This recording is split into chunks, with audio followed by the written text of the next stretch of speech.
Very, very, very, very, very pleasant good morning to all.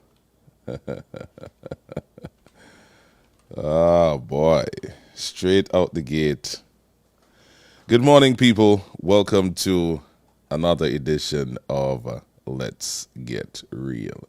Of course, you already know who I am, and just in case you forgot, I'm just going to give you a little bit of a reminder.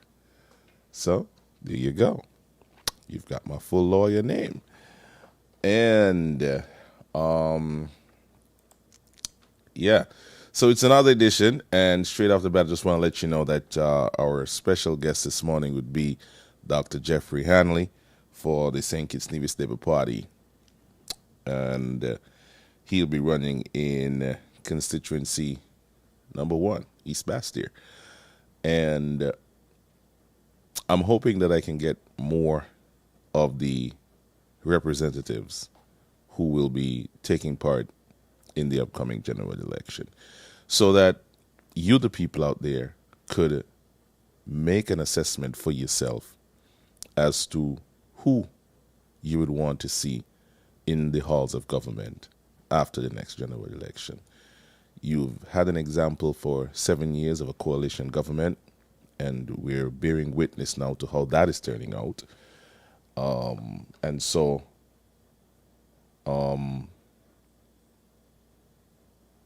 you feel on the ground, you see what is happening in your country, and so ultimately you have to choose between a group of people, those who have a plan, those who intend to execute their plan, and those who truly understand what it means to be in government. So yesterday we had Mr.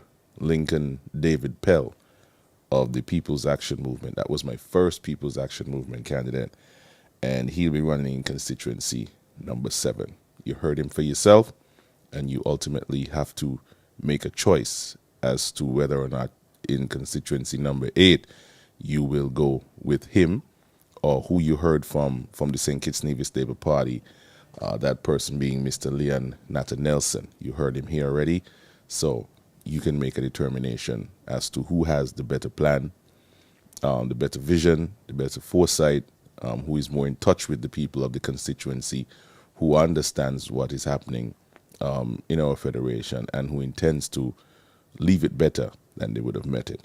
We are yet to speak to Dr. Harris, but I would have spoken with him, and he has agreed in principle to have a sit down when his schedule allows for it. So we're still awaiting that.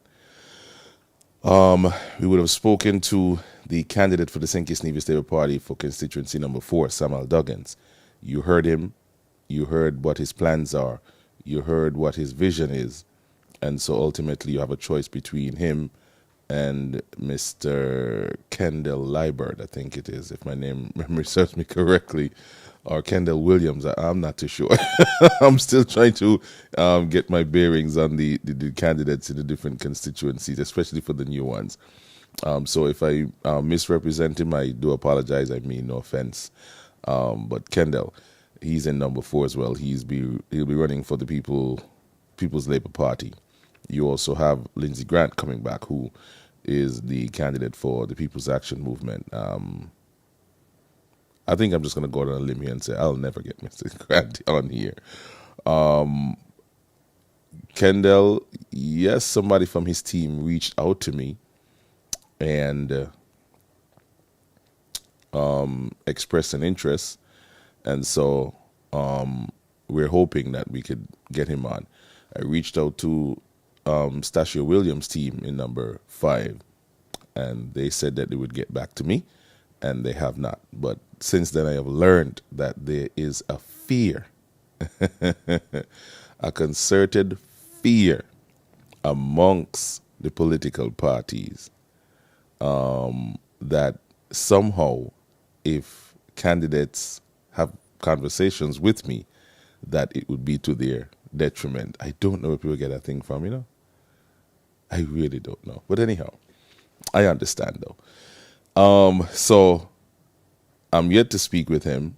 I've spoken with the St. Kitts Nevis Labour Party representative, Mr. Kenny Douglas, and he's eager to return to delve a little deeper into his plans and visions for constituency number 5 and ultimately the federation on the whole. I'm guessing that I won't get to speak to my friend Sean Richards, since that I'm so critical of his tenure in the past at government, in the past administration, sorry. So I'm guessing that he would not want to speak with me, and that's fine. I guess that they see me as a hostile individual, and that's fine. But this morning, just before we get to Dr. Hanley, I would want to speak to something specifically. And sometimes I'm going to be frank and I'm going to be honest with you. This thing that I'm doing, this thing that you see other people doing, and when I say other people, I mean, people like Big Lice, people like Glenn White Blanchett, who has his own show. I'm speaking to people like, let me see here. Hope I got my ducks lined up. Dwyer Rastafan, Jeff Roy Maury Show, Devon Cornelius, Disil, others who host talk shows, and they put themselves front and center to have discussions about the issues of the day, what is happening in our country, what is plaguing us as a people. And sometimes it's very painstaking work and it's an occupational hazard, because once you criticize or once you highlight anything at all to do with these politicians, and more so the past administration of the People's Action Movement, the People's Labour Party, and the Concerned Citizens Movement, they have shown us in no uncertain terms that they are willing to practice victimization. And if they say that there is no evidence of this, then obviously they are either disingenuous or disconnected.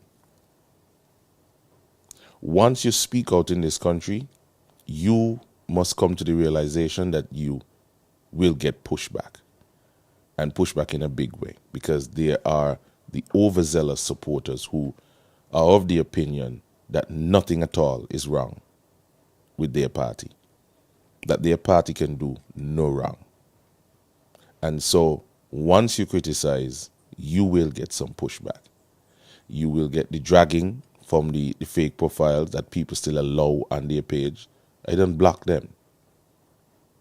And frankly, after yesterday's interaction with some of these fake profiles, once I am doing issues, I can block them as well, because they offer nothing of substance to the debate.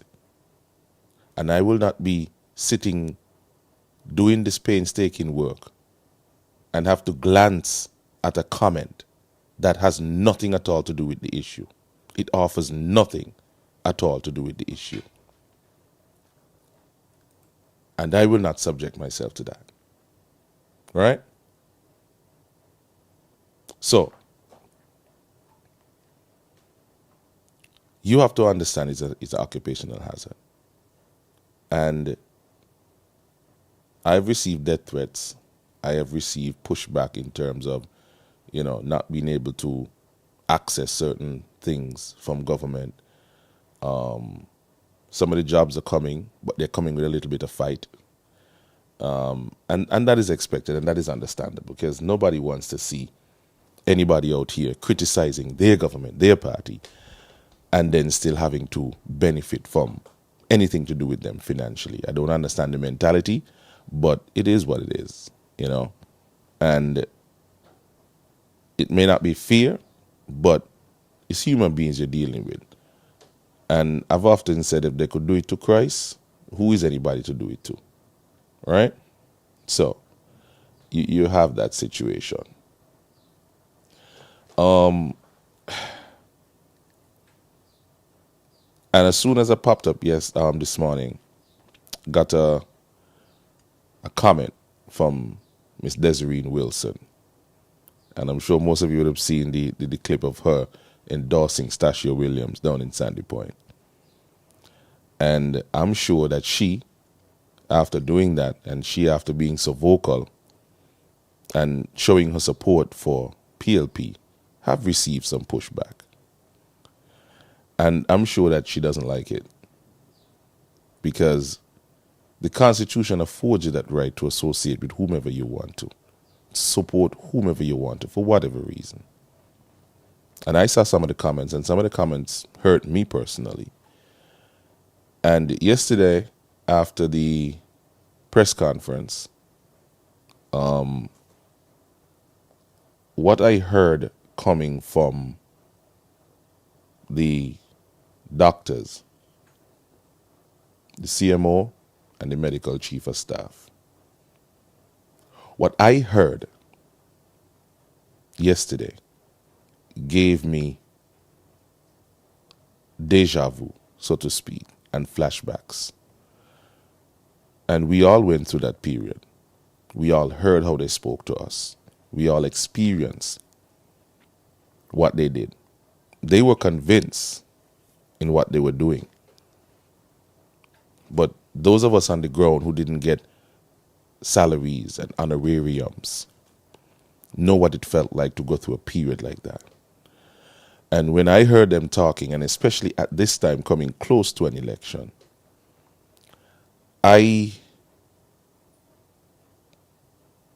it put me in a frame of mind that shit, here we go again.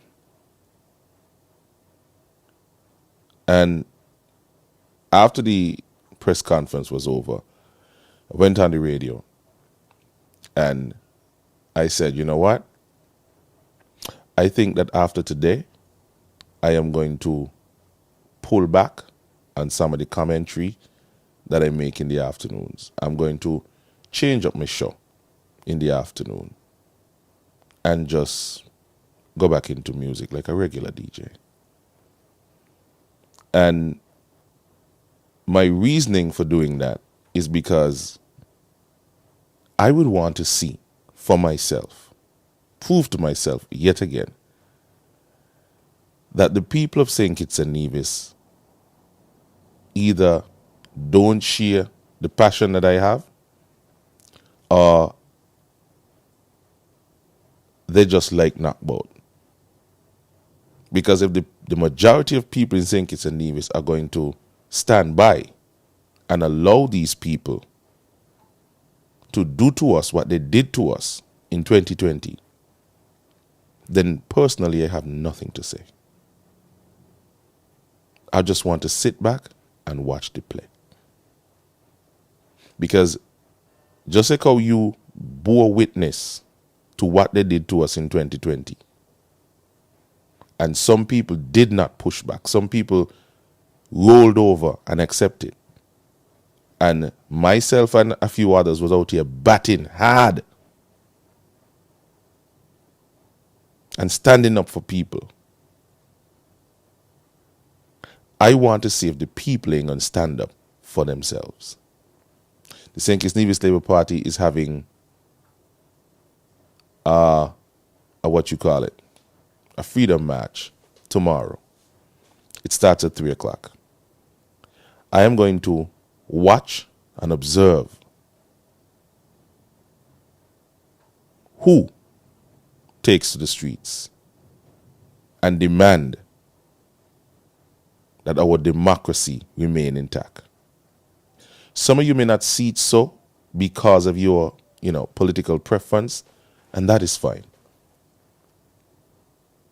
That is totally fine. You have your reasons. But for the rest of us who see certain things and would want to stand up, I think we should also be afforded that right.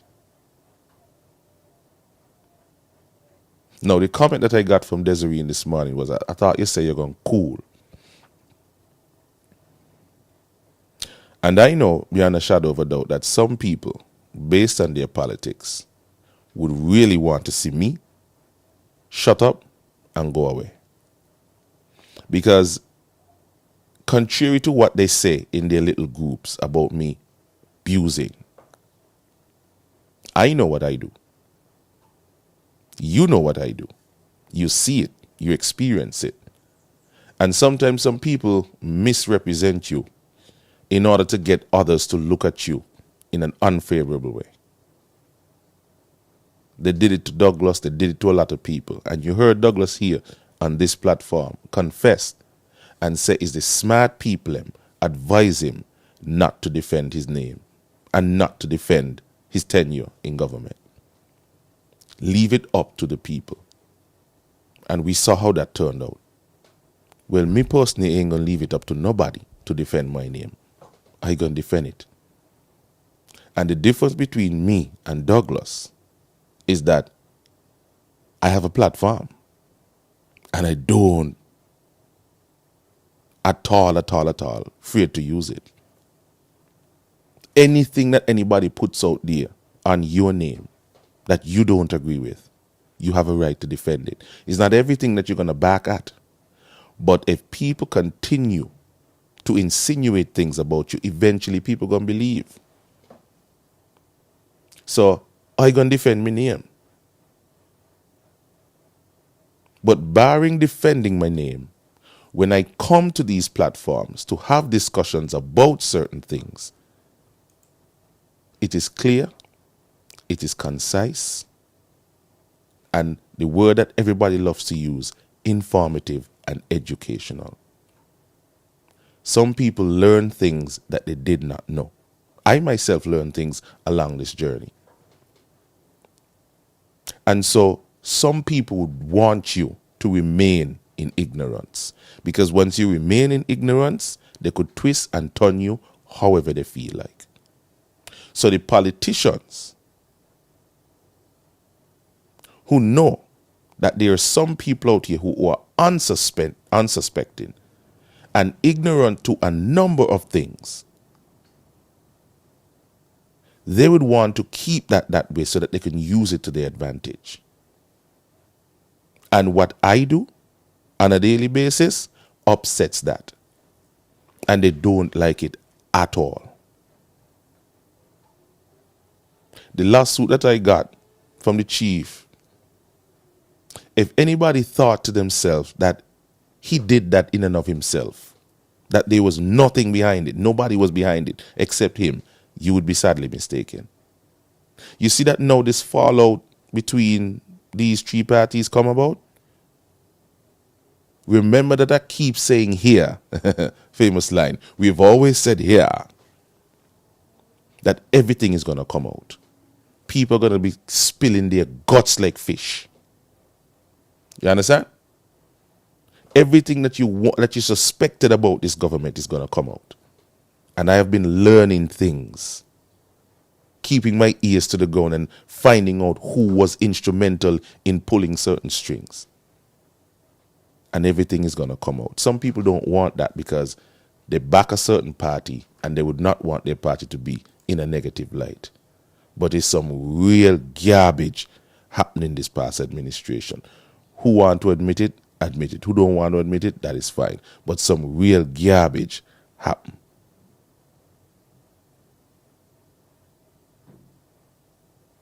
You understand? So I am trying to put things into perspective for people. And some people don't like that.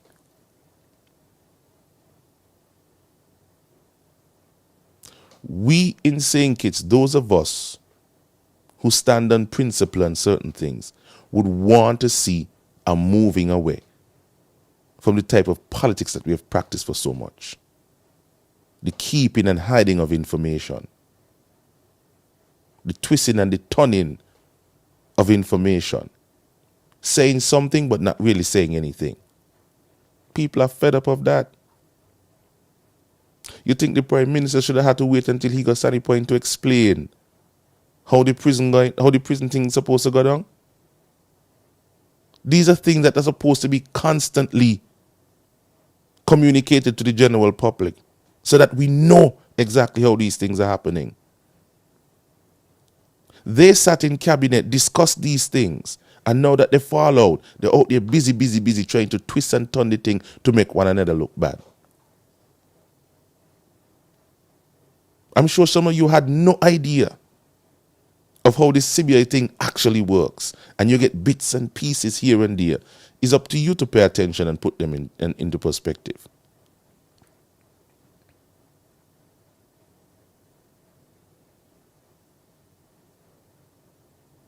So when I say yesterday that I'm going to cool on the radio station, I meant the satire that I do in the afternoons. That is what I meant. I'm going to cool on it. And I'm going to watch and I'm going to wait and see what the pushback is like. Nobody will misrepresent what Desiree is saying. She reminded me yesterday that I said I was going to cool, but I never said I was going to stop doing my show. The satire that I do in the afternoons that has everybody laughing and smiling and giggling and saying, bah, yeah, that's true in a way, I'm going to cool off of that. And I'm going to watch and see how people would respond to what they heard yesterday without me having to put it into perspective, without me having to come up with, wait. No, let me see how you're going to respond to what you heard yesterday. Because all of a sudden we're here about COVID again now. All of a sudden.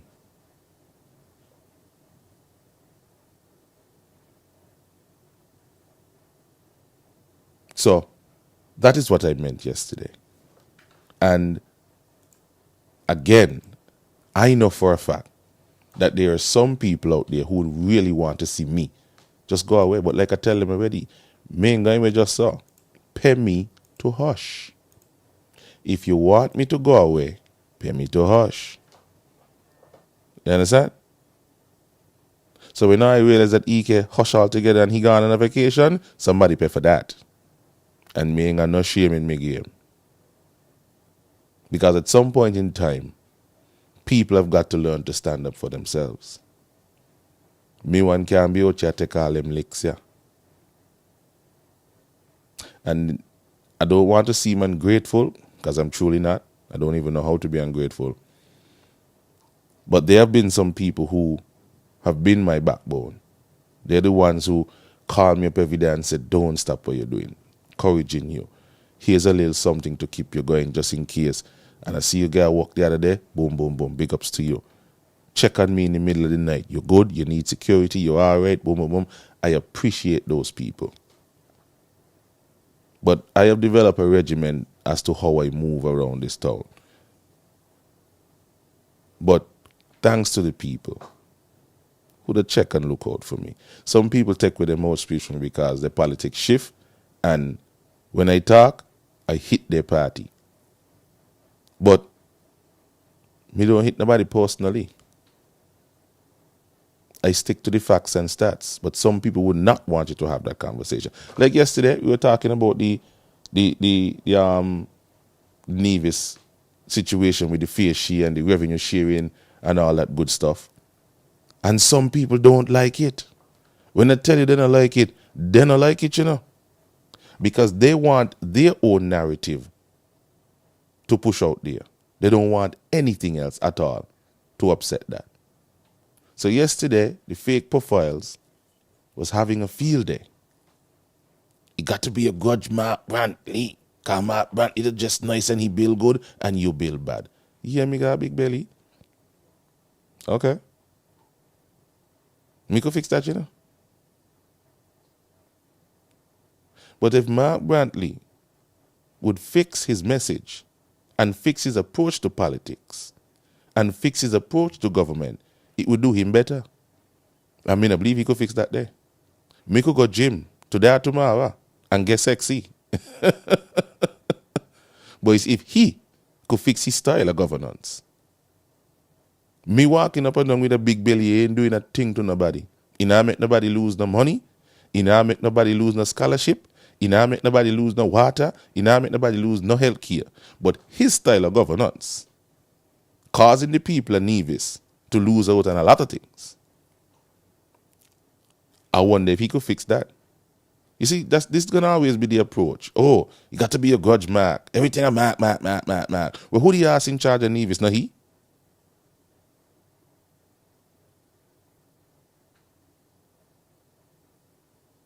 Me never talk, watch. You got people out there that talk about people personal life, their marriage and their wife and their children. I just stay away from them kind of things because them kind of things have no bearing on the issues for me. Up to now, the fake profile can't respond to anything that I say. They can't pull no constitution, they can't pull no historical, nothing. Just let we just continue to abuse Timothy because Timothy fall, why Nevis not do nothing? Nevis got a premier. The Constitution give him he mandate. Let he go do his damn work.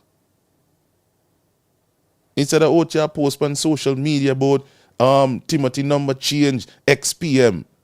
A big man who's supposed to be a leader in a country. Find time to publish himself on social media. And nobody's supposed to say nothing. Because what? It suits some people's political agenda. So now we laugh. Hey, yeah.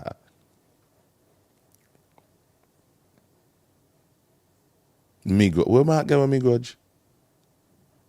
Why is he got so that me grudge?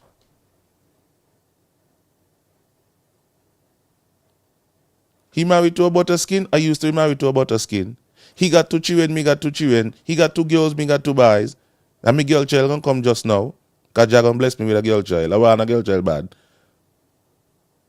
He got vehicles, I got vehicles. He got a house, mine's a bill. What do you have to grudge really? What does he do that me really want and do? Me don't do everything me could have do. Me don't travel the world. When me used to sing with Small Axe, me went up and down the world and play my kind of plane for free. So what is me grudge? To grudge somebody, they actually have to have something that you want. He not got that me want. What is he got that me want? But that's at the level of the conversation them they want to have. From the minute you start to shed some light on the things that these politicians say and they do, their governance style, their tenure in government, from the minute you start to shed light on the inadequacies, the mediocrity in performance, the things that they actually say that don't make no sense, the misleading, the deception, from the minute you shine a light on that and put things into perspective, some people don't like that at all. Because once you do that, you open people's eyes and it might cut off the gravy train. You know how much the people pay for these fake profiles? $5,000.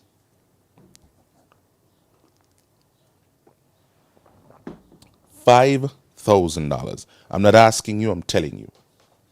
Somebody that will out here publish yourself on social media for the politicians for free. These fake profiles, who up and down attack all kind of nastiness, $5,000 is what they get. Just to come on here and chat shit. And somebody still got them, I'm going to put on your page. Somebody got them as friends. Me? Block and delete. They're not going to use my platform to gain any traction and popularity. Me disassociate myself from them together all the time. And them fake one for labor, once they come on my page and my platform, they got to conduct themselves properly. I don't care. Once they come on my platform, they got to conduct themselves properly, otherwise leave here. Remember how I wrangled up the one for Preston Niles the other day? I personally know who Preston Niles be. And I asked them nicely, conduct your goddamn self here. This is me platform, not your one. Then I had to cool. But somehow you play with the fake profile them because what? They suit your agenda. Me don't make no joke with them. Plain and simple. You know, the amount of them come in my inbox and say, "By EK and me, you know, I say, okay, cool." But not on my page. What me preach or what me practice. But somebody like the way and somebody like the rah. So I gonna got them kind of people up on your page. Me not in that, you know. No time at all. But anyhow, it's now 9:32. Our guest, Dr. Jeffrey Hanley for the St. Kitts Nevis Labour Party, is set and ready. So we are going to take a short break, and when we're going to come back, our conversation begins with Dr. Hanley. Stay with us.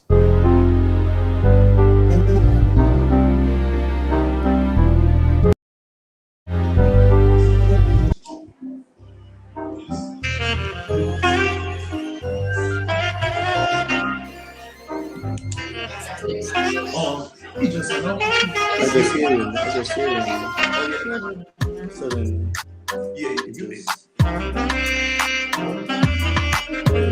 that's what I'm saying. I figure something happened. Watching on our face. Just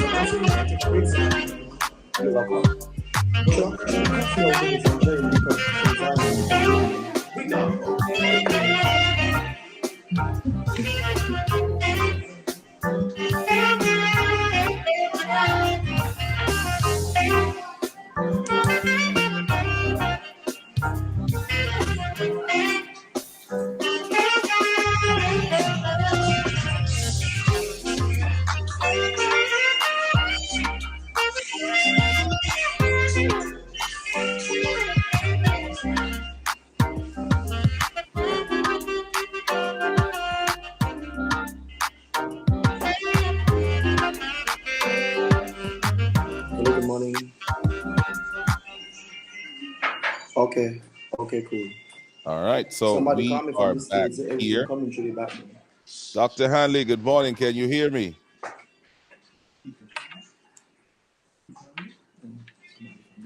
Good morning, Dr. Hanley. Check your microphone, sir. I want to make sure that we got you up. Can you hear me?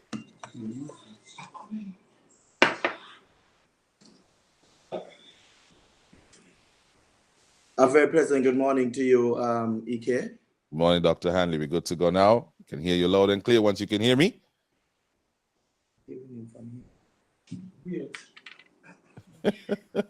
I'm not hearing you clearly at all. All right. Let's see how we can get that. You probably have to turn up your volume just a little bit. Okay.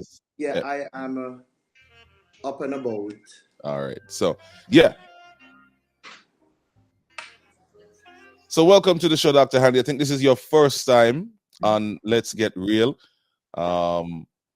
Here we just keep it real, man. We keep it 100, and we want to thank you and your team for accepting our invitation and making yourself available, given that you're so busy canvassing, trying to make sure that the people of East Bastille make the right choice in Dr. Jeffrey Hanley. So how has it been so far for you on this campaign trail, this campaign? Well, first of all, Ike, let me thank you as well for this opportunity to be on your so widely reached platform. Indeed, it's an honor for me to be here. Always willing and ready to interact with my people. Just before I came to your program, I did an earlier interview, and I am now doing my second one, and I'm always honored, especially when I walk into a room and I see young persons who I would have either taught or came to my youth program. I mean, that gave me that energy this morning. So I hope I have that energy with you this morning. Of course. I know I would. As you asked, the campaign, it has been going extremely well. I am not taking anything for granted. Those persons who know me, I am even working harder than I did before. From the start of this campaign, I told my campaign team, and I give God thanks for the team that I have surrounding me, Ike. Words cannot express how grateful I am for the team that I have working with me, even those in the background. And I indicated to them earlier o'clock that I am approaching this general election as though it is my very first time. So I have been out there doing my house to house, and the reception has been extremely overwhelming, but you're still not taking anything for granted. So it's just day before yesterday again, I went in another area, canvass it, and persons are saying, but you were just here a few days, weeks ago. And I say, well, I'm going to be back again. Uh-huh. I love the energy. Some would be saying, you don't have to come. But you know, you can't take those things for granted. Right. Approaching it as though is my first, and of course, being very spiritually led and prayer bound. Once I hear something, I move. Well, hello? Yes, I'm here. Right. So, Dr. Hanley, being a Christian and a spiritual person, is there any conflict per se with your faith and the type of politics that is practiced here in St. Kitts and Nevis? How have you been able to navigate that as an individual?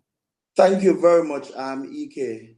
As I entered this political arena, I view myself as a new kind of politician. And I recognize that there is a need for the country to move in a different direction. And if you look around the world today, you're seeing that persons are asking for changes. Our planet is in a serious danger, and we have the duty to save the generation to come. I say all of that to say to you, EK, that is because of the fact that our young people expect more. They are counting not only on me, but the St. Kitts Nevis Labour Party to deliver. When I entered into the arena, I received several prophetic words that God is calling me at this time to serve my people in the political arena, and it does not mean that you will not be able to be the Christian that you are. In the Bible days, EK, politics existed then. And I don't think it's anything different. And when you look at stories, God would have chosen the simplest of person to become rulers, persons who you might not have even had a thought of, and he changed that. And I believe in this end time, that is exactly what God is raising up. He's raising up a remnant of people that regardless of what is happening in the country, they are going to stand on the word of God. And I am extremely honored to be a part of the St. Kitts Nevis Labour Party at this time, offering my service to the people. And as a Christian, it would not hinder me from doing what I have to do, which is to make sure that I serve all of the people, regardless of the political divide. And I think personally, the time has come for someone to hold the bull by the horn and shake out victimization, ensure that the good governance agenda which was promised is really carried out, and integrity in public life is really viewed as something serious and urgent. And I am a part of a team that is committed to do that. And I know that by God's grace, he will not only allow me to be successful, but the entire Labour Party. Something different must take place in St. Kitts. The country needs healing. And as a man of God, I think I would be able to assist in the healing of this country. It's painful sometimes when you're canvassing and you're hearing the stories that people are telling you.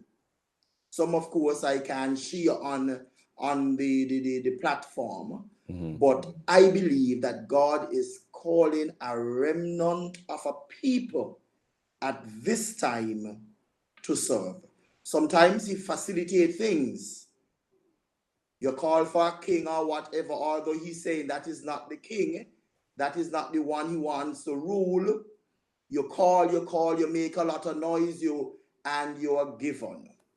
And then you get an opportunity to do your assessment.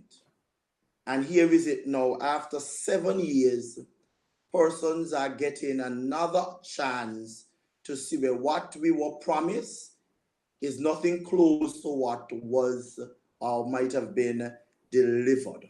And I am happy to be here as one of the spiritual leaders in my party. We pray a lot, and some who have never experienced the opportunity of fasting have joined me in those exercises. So I am happy that I am a part of this team, and I'm going to take this same attitude and mentality into government, because Ike, with what you are hearing coming from politicians who are part of a team, my Christian belief and faith in God would not allow me to sit there for so long without moving out or without saying something. And I am one who stand and will stand for what I believe. I'm going to wrap up now so that you can ask me some more questions. But during my discourse in meditation,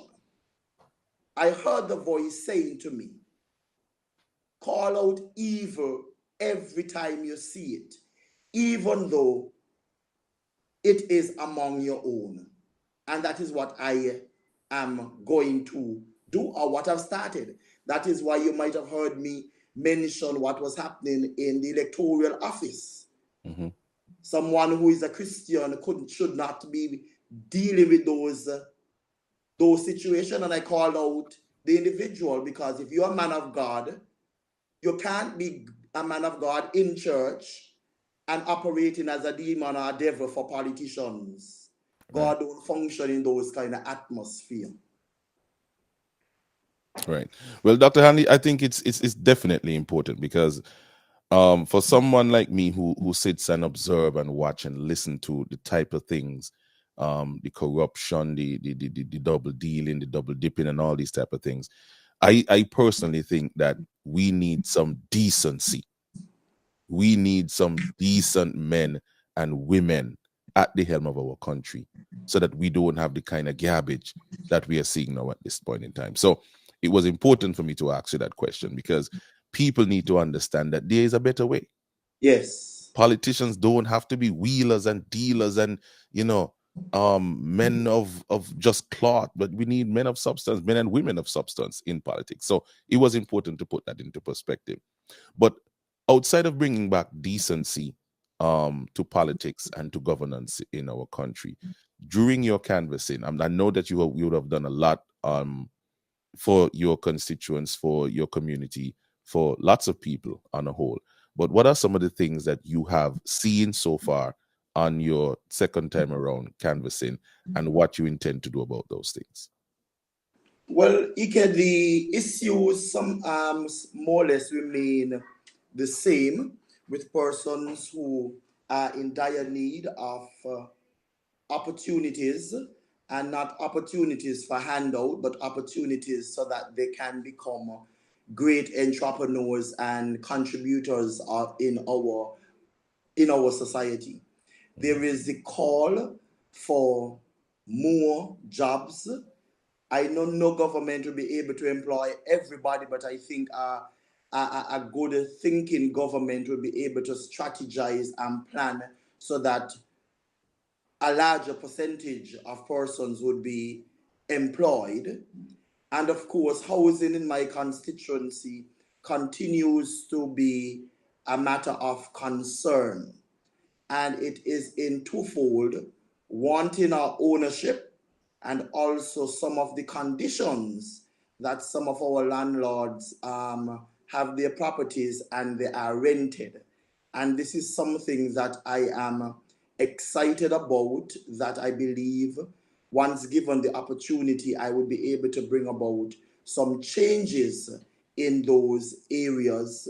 We have been looking at ways and means of meeting those needs, and I have put it in my plan, my constituency plan from 2000, and it is there where we are going to be looking at how we can reclaim or buy out some of those lands that have been abandoned for quite a number of years and really remodel East Bastia in terms of high-rise apartments and apartments combined with complex that you can own an apartment and you have your salon, your barber shop, or your studio right there within the same area.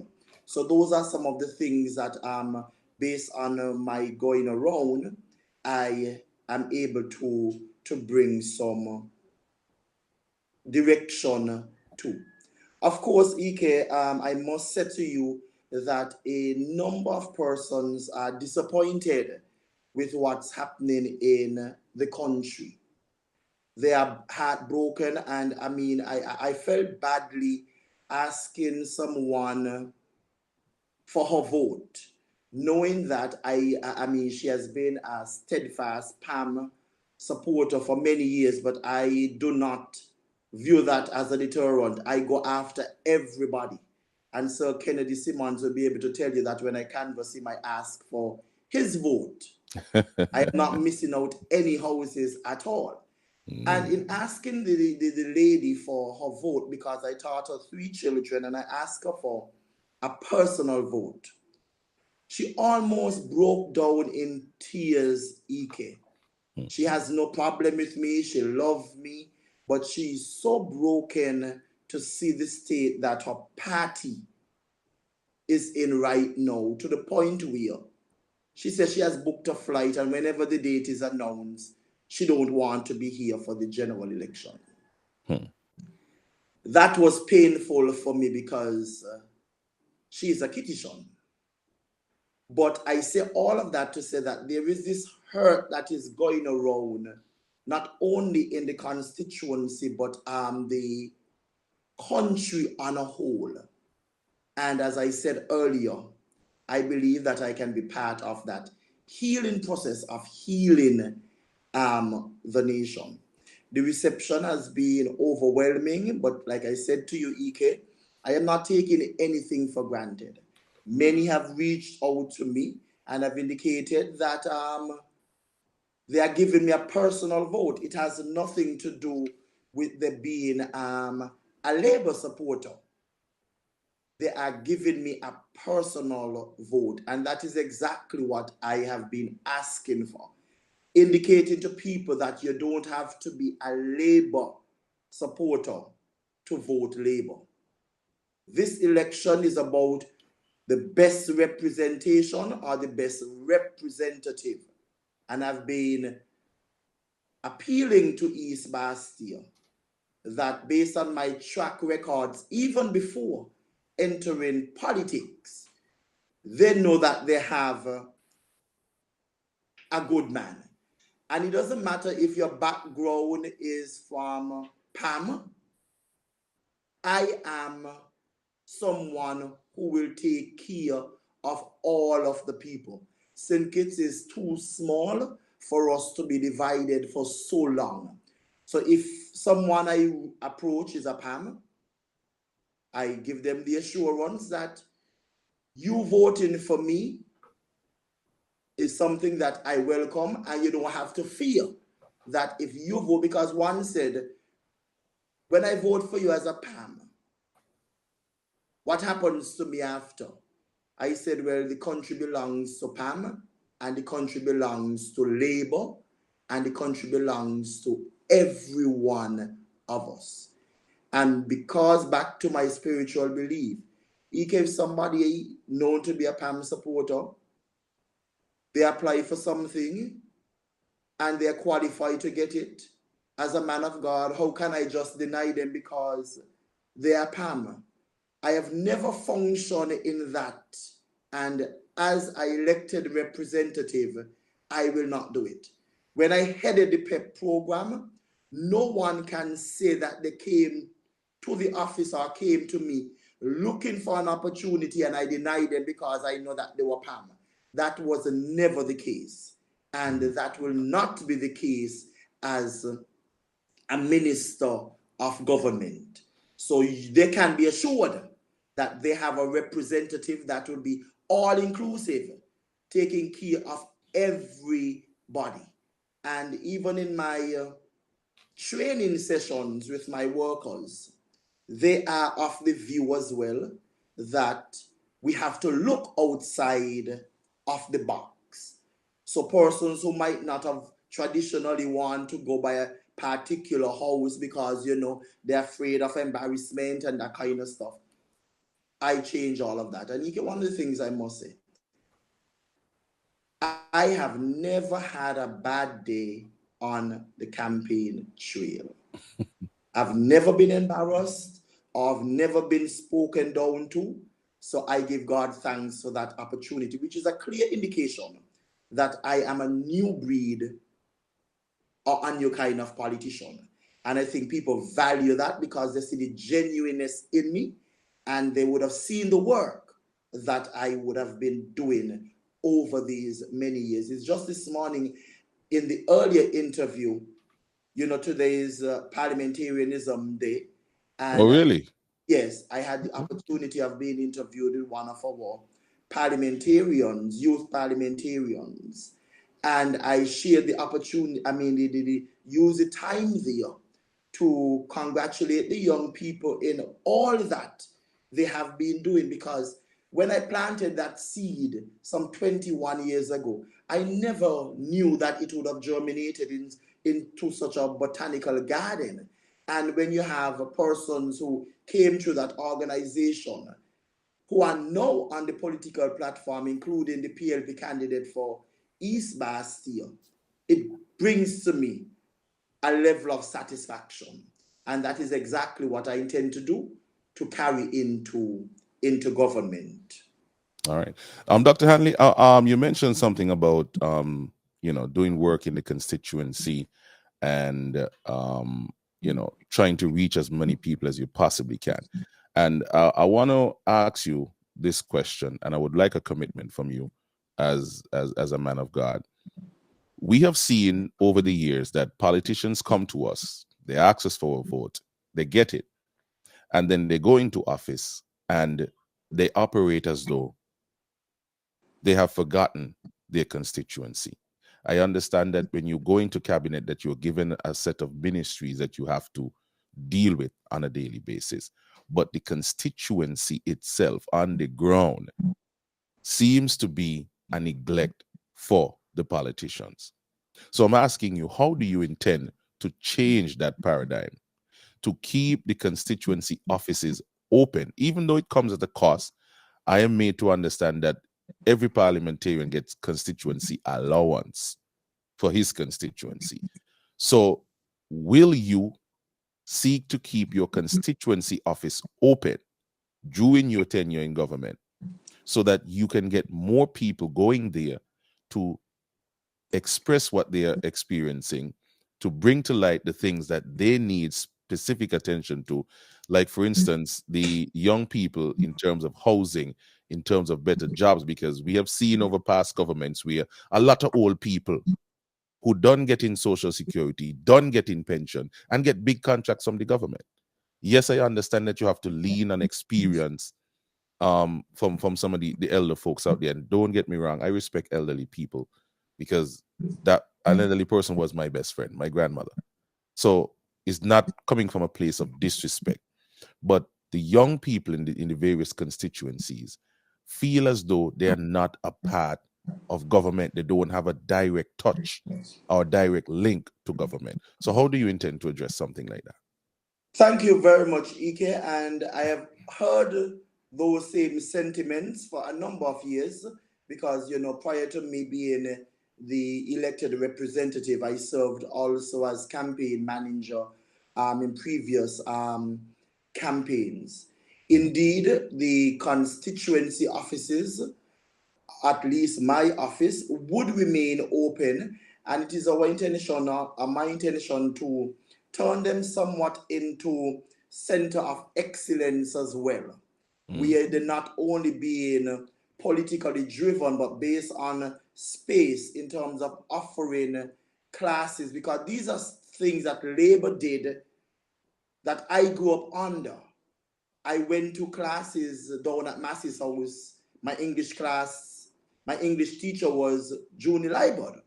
And I think we need to reach back to that level where we remain in our constituency and serve our people.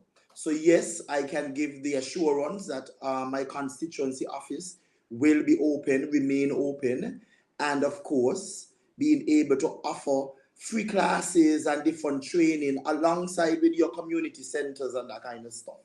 So that is something that would happen.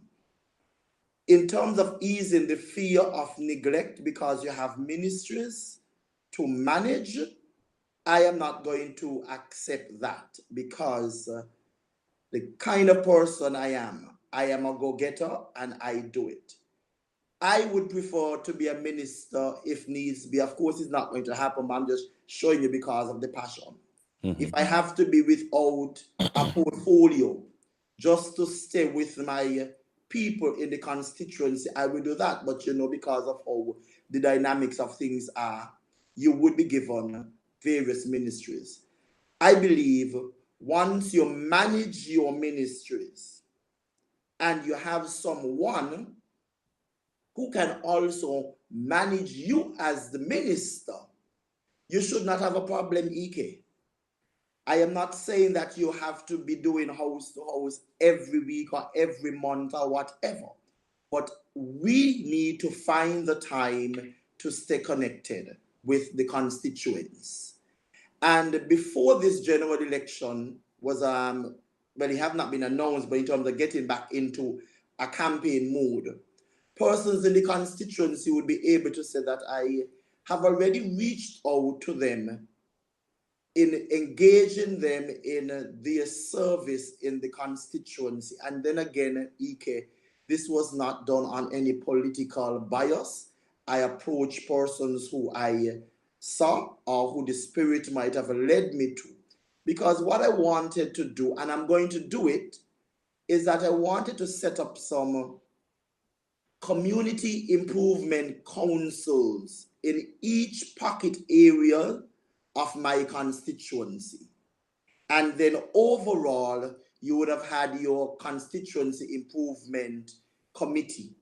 Basically, what this would achieve, EK, is to ease some of the pressure or the burden off of me as the minister or the parliamentary rep with the day-to-day issues. So these persons, for example, in the Ponds Extension area, one representing or two representing each street, whether east and west, they would be meeting on a regular basis. Of course, I would not be in their regular meeting, and they would be doing the regular assessment of what's happening in the constituency in terms of the area.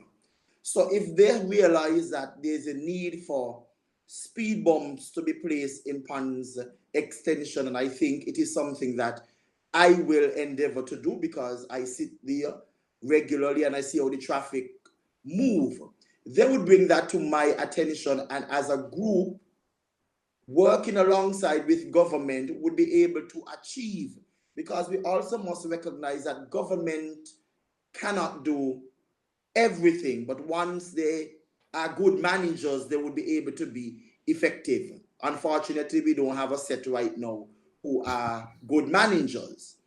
And we would be able to do these little things in the constituency. It is also an opportunity and a group that will hold my feet to the fire in terms of demanding this is what we need. When I hear the cry of Bird Rock and Frigate Bay and the Southeast Peninsula, I mean, I would have to ensure that the bead company returns to St. Kitts as soon as possible, because they were here prior to.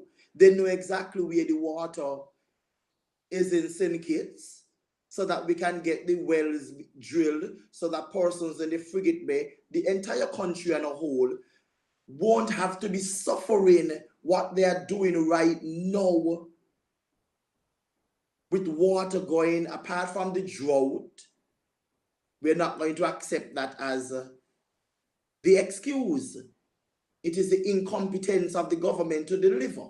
So these are some of the things I'm hoping that these community improvement committees or council or councillors or directors, whatever name, would be able to bring to my attention.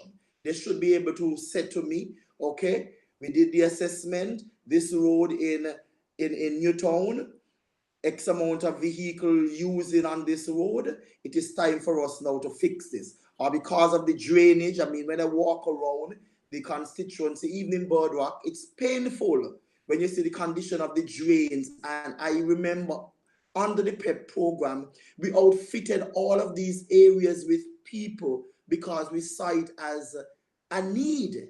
I don't know what has gone wrong, but we have a situation where drains are being kept unclean, I mean, and it's not healthy.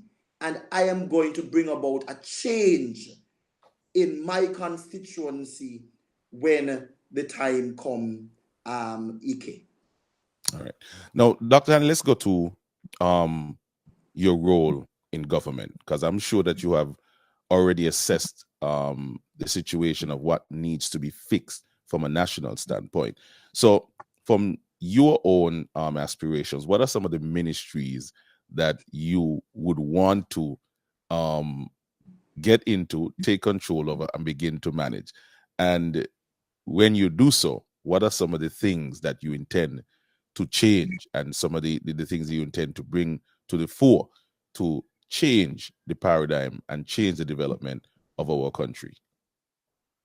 Thank you very much, Ike. Well, I put it this way. I am an individual, wherever I am placed, I will shine. Wherever I'm placed, I will do my best, because I'm one who, even if it is something new to me, my personality allows me to go out and get the necessary help and guidance to do a master job. But Ike, as you see me beaming and smiling, my passion is really education, Right. social protection, housing. Those are areas that I believe that immediately in 100 days, you would be able to see certain things happening. I mean, when it comes to education, you would have heard me on political platform in interview talking about the, transforming and reforming our education system in St. Kitts, which is something that is needed. We need to do a curriculum that really meet the needs of our people, not necessarily a curriculum that organizations who are given money to develop create for us to meet their own agenda or maybe financial obligation based on their reporting. I believe in education, the time has come for us to provide those skills that are needed for our children to excel outside of the CXCs. Not that the CXCs aren't important, they are. But I believe we can do some complementary things with them doing the CXCs, so that when a child is doing his or her CXC, she in high school or he in high school is also in a lab doing nails or doing photography or doing some sort of IT, doing animations and that kind of stuff. That is the level that I want to see our education take place. And Ike, I must say to you, I was extremely impressed attending the scholarship, the Marcus William Natter Scholarship program at the Irish Town Primary School earlier this week, where he gave out some awards to students who are doing well in primary school. And one in particular brought goosebumps to me. A grade 6 at the Irish Town Primary School has a YouTube channel with over 3,000 subscribers or followers. And he's into animations, cartoons, and that kind of stuff. And I mean, these are the skills that we must enhance and nurture in our primary school. It cannot just be about the maths and the English, but it gotta be about other opportunities that even in primary school, we can start setting up entrepreneurs. When I was the director of youth, we had a program that we had piloted at the Morris Hillier Primary School, where we started a small business within the school to give them the mindset that even as primary school students, they can be entrepreneurs. So those are some of the things that I would want to do in terms of the CFBC. We know the challenge or the challenges that CFBC, have faced. It has served us well, but the time has come now for us to upgrade it to a university or get our university. And we have the resources in terms of the lecturers and the professors here in St. Kitts. A lot of our students are going away, achieving their masters and their PhDs and that kind of stuff. And I believe they can come back and serve in those capacities. In 100 days, Ike, I believe I can say that the REACH program will return. It was just yesterday canvassing a youth at CFBC, and who also has a little business, was asking me what would I do for those persons who finish their CXCs and they just can't afford to go to CFBC. As a Labour government, we have been given the commitment that that would not be the case. No child would be denied of an opportunity to go to CFBC once they are qualified, because in the past, especially now, government put all sorts of programs in place, and I've said this in Parliament, to meet their political agendas, not looking at other areas that it will affect. And sitting in Parliament during the debate and hearing that there is $44,600,000 being placed in the peace program, and students are applying for CFBC and can't get in because the parents can't afford, I think we need to do some rethinking and rechanneling. And we are going to offer that to our young people. Of course, Ike, I am excited about reviewing the high school contract. I've said to the country since 2000 that I know that no high school will be built on the aquifer. And I continue to say it because it just will not happen. Not only will it not happen because you don't have the time for it, the residents of East Bastia will not allow that. So I am willing to sit down and review the contract for the Bastia High School. I don't know if you saw the video that I did recently on my Good Morning East Bastia program, where I highlighted the Bastia High School, and many persons would have called, tell me that I brought them to tears, and they were so depressed for the day when they look at the condition. And I continue to give the assurance to the Federation that the new Bastia High School would be constructed on the old site. If the new design can fit there, and based on what would be advised and negotiating and that kind of stuff, we will do what we have to do. But I believe that I still continue to say and believe that nothing was ever wrong with the Bastia High School. It was a political move, and we are bringing to the people the hope that is needed in education, and I will deliver the Bastia High School on the old site. Of course, EK, it is my intention in 100 days to bring to the Federation a board of education. Outside of what happens in a ministry, I think we still need to have some sort of other intervention and input from some persons on the outside, but still connected with education, because as I say, we must do things differently. I mean, when you're talking about a curriculum, it means that the staffing at the curriculum unit must increase. You can't have 3 persons just calling a figure, I'm not sure of the staff, but working on everything. You must give them the resources that they need, and half of it must be manpower. So we would ensure that those things happen in education. It would be an inclusive approach, EK, to early childhood.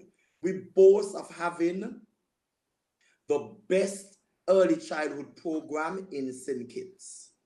We have assisted several countries in the Caribbean in developing their early childhood. Thanks to teacher Vanta Walters, who was a pioneer of this move. I also had her during PEP train a number of persons under the PEP to become not only preschool owners, but also provide that service to our people. Now we have a situation where the private daycares and the private schools, sometimes they feel that they are not a part of the discussion. And I'm saying, in the new direction of education, the early childhood unit must also ensure that the private daycares and providers sit at the table as well. Because, believe it or not, EK, the private daycare providers, they have more schools and daycares than what government would ever be able to provide. And if we don't include them, it can affect us going forward. So it is my intention in the reforming of education to ensure that our private daycares are taken care of. And some of the concerns I hear when I go house to house, or even people interact with me, would be things like resources and materials and that kind of stuff. So these are things that we must spend some time on to ensure that they meet the needs of our people. And some of them, EK, are doable in a few days. It's just how we dialogue with our people. Of course, I mentioned earlier, EK, part of the curriculum must include things like photography, videography, even sound engineering. Sound engineering, don't forget that. I was coming to that. Sound engineering and studio production, because one of the things one highlighted to me is that sometimes they do their video and filming, and in the youth department, I tampered with some of it and were able to bring in equipment to outfit a group at the time who were interested. The group, they were doing videography and filming, So these are things that I'm hoping that we'll be able to introduce, and not at just high school level, but some of them at the primary school, because even robotics, yes, it's done at CFBC, but I believe that CFBC can also be in a position to create or craft a curriculum that can be used in our primary school to make sure that these persons are exposed to this kind of technology. Even your area, EK, I believe we can offer these things to our children in addition to their CXCs. So when they get the CXC subject, they're getting the CXCs and also a certificate indicating that they are whether engineer in musical engineer based on what will craft it, a photographer and that kind of stuff. So this is the level that I am hoping that we would be able to bring our education. We have to also look at what happens to our children after school and even during school. There might be some consideration of looking at our teaching hours and how we are going to break it up. When I was at the Bronte Primary School, I was placed here to manage my school, so I did that. A number of initiatives I did, not that I was breaking any rules or any laws, but I knew if I had run them through the Ministry of Education, many of them might have been stalled, not maybe with any bad intention, but with the bureaucracy that is happening. And as a leader, I used my own initiative and implemented everything at the Bronte Primary School without any financial assistance from the ministry or even interventions. When I was doing the distribution of my tablets to kindergartners, the ministry was invited. I didn't ask them if I could have done it. So we have to make sure that in reforming education, that we empower our principals and schools to function the way they ought to be functioning. Right. Giving them an opportunity as well to think outside of the box. And among the many initiatives I did, EK, on Fridays in particular, and a lot of schools, they're doing it now. Our teaching time at the Bronte Primary School was from 1 to 2, and from 2:15 to 3:30, the entire school was divided into clubs. So you had a group of children doing art and craft, some doing drumming. I had a Cub Scout group down there, and that is something that I am going to work on in our schools, not only in primary school, but in high schools as well. We have to give our young people opportunities to grow in these service clubs. I am grateful for the Explorer Club, but the Explorer Club cannot be viewed as the only youth group in St. Kitts. And I'm happy with the precedents that would have been set with the Explorer Club. So under a Labour administration, Scouts would be a priority as well. Pathfinders would be a priority, Girls Brigade. So you can't put all of your resources, and the Explorer Club is funded by the Ministry of National Security. So they get all of their uniforms and everything that they need. So if government can do that for one group, government should be able to do it for all of the other youth groups. And that is the direction that we are hoping that we would go. So I'm saying that, EK, you have to manage your schools in such a way that you meet the needs of the children.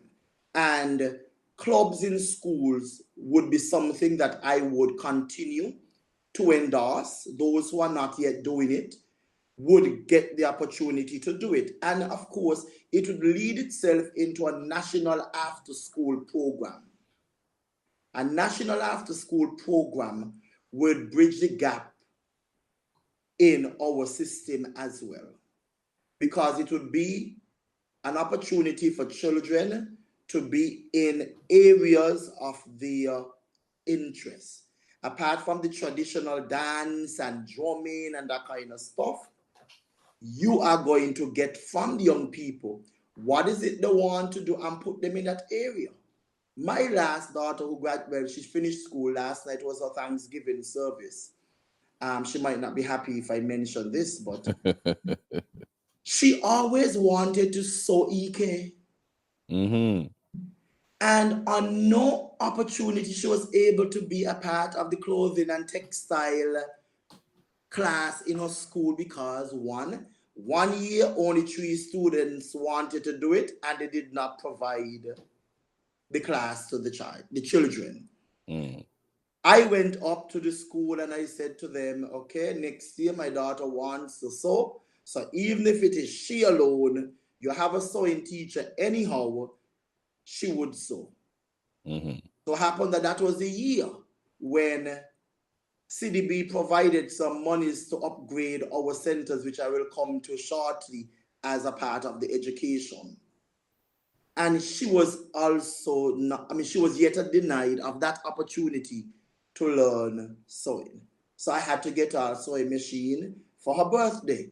And Ike, sometimes when I go in her room and I look at what she's putting on the mannequin, I just can't believe that she is doing all of this and was never taught or sat in a class learning how to thread the machine, how to put in the needle or whatever.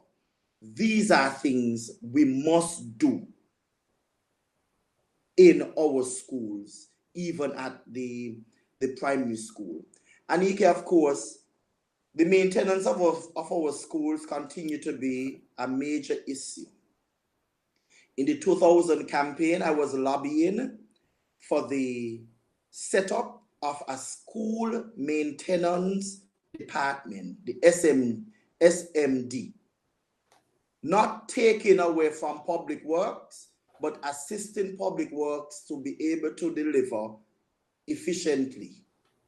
And what this school maintenance department would be doing, Ike, is ensuring that our schools are properly maintained.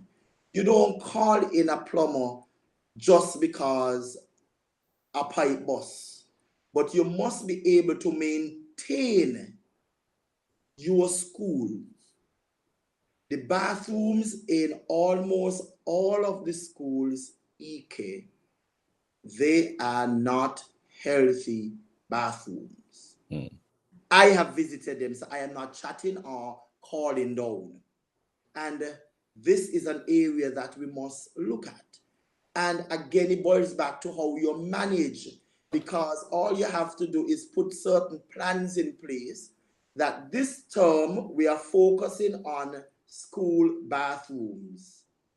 And we do the necessary renovation and upgrades and that kind of stuff. No longer should we be waiting 2 weeks before school open for work to be happening in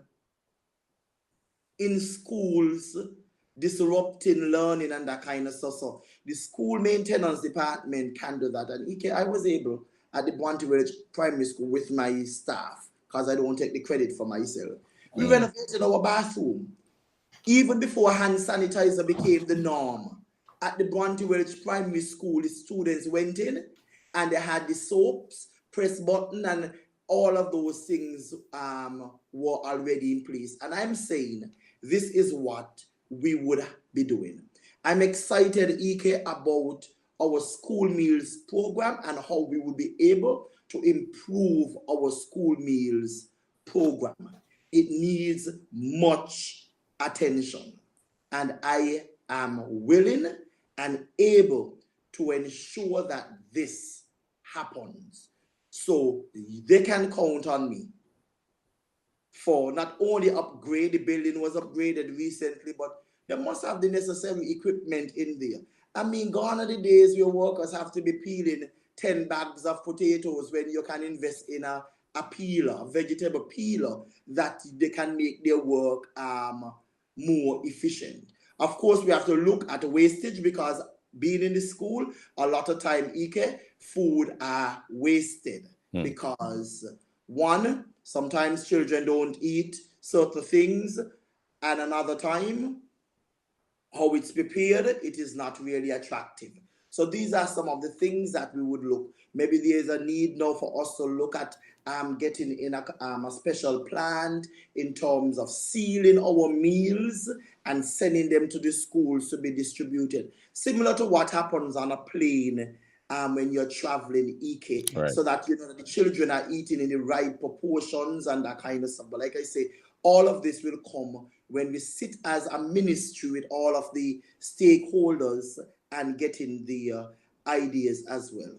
I also had the opportunity, EK, to visit the Spectrum unit at the industrial site preschool, where they are catering for children with autism. This would be an area for me of interest, because more and more of our children are being diagnosed with autism. It means, therefore, EK, that as a country, as a ministry, we must move in that direction to ensure that we cater for these students with these special needs. And catering for them, EK, does not mean isolation. Because they are autistic, it doesn't mean that they must sit to the back of the classroom or they must be pushed in a corner. We need to make sure that the resources are in place so that we can have an inclusive approach to education. So government, and I give the assurance because I've already feeling that this is a ministry I would get. We have to make sure that grants, if not scholarships, grants are available for persons to go and study to return to be speech therapists, occupational therapists, because these are areas that are needed. Yes, we get help time and time again, but when someone comes, spend 3 months, work with a child, you see the progress, child doing well, and goes back to the US, you're left to wait for another extensive period. So I would be reaching out to persons to allow them or encourage them to look at this as an opportunity for them, because I have a nephew in the States, of course, who is autistic, and EK, he is a brilliant child. My But first son is on the spectrum, a high functioning one. right. And they are brilliant, but Indeed. they just have a special condition that once it's nurtured, they will be able to function just like an ordinary child or student, and that is my wish. Now, when you look at the social programs, I mean, under Labour, we provided many social programs. Some continued, some were thrown out the window. But to ease the concern of persons, any program that is benefiting our people can only become better under Labour, because Labour happens to be the government that understands the need of our people. We are never into fooling our people. And we provided that service or those services, and we will continue to do that, EK. Under the social protection program, you know as well, EK, that I have a passion for the elderly, and I will continue to do that even as a minister. EK, that will not stop me from visiting my elderly, cleaning their homes, taking out their garbage, taking their laundry to my house to wash. I will continue that kind of service even as the minister. And I believe we need to do more. And there is where the PEP program intended to do, but we have shifted. But under Labour, we will bring back the focus and the redirection of that. From my assessment, too many of our seniors are left alone to care for themselves, and they're not doing a very good job at that. And we now have to provide more home care officers that can assist in ensuring that our seniors, they are still taken care of in their senior years. And Ike, over my lifetime so far, I would have renovated 3 homes for elderly in my constituency and constructed 1. And none of these were done while I was a parliamentarian, they were done before. So I have been working on their behalf before. Many would have seen me with some of them driving in my car, and they would want to know, well, how we have the person in his vehicle. But that's who I am. I am connected. So the seniors would have that assurance that I will take care of them. I have one who is 101, who would be 102 in October. You know, God spares her life. And when I visit her, I mean, Ike, every time when, you know, how it is sometimes they're up and down, she would say to me, God bless you. God bless you and your children. Thanks for all you're doing, not only for me, but for the old people. And that to me is more valuable than money. And that will happen under my watch, dealing with the social programs that we have in St. Kitts, and of course Nevis by extension. So I am eager, Ike, to serve my people in whatever capacity I am given. But these are some of the areas. When you look at housing, Ike, I have my constituency plan, and I'll get you one. Since 2000, we have buildings that we were hoping that we would have already started to renovate and build in the constituency in certain spots that have been, you know, dead for quite a while. And I believe that God is going to give me the opportunity to do it. We have our design already for our music studio and talent right there in East Bastia, transforming the Simako parking lot or whichever area we choose to do that. And what I liked about the design and the concept, it is one that would require low maintenance, Ike. So you won't see paint peeling off and all of those kind of stuff. It is time for the Women's Training Center in my constituency to be rebuilt and opened and used the way how it ought to be. And it's my intention to turn it into a center, an empowerment center, where training would be done, not only for women, but also some men, because men are being abused as well.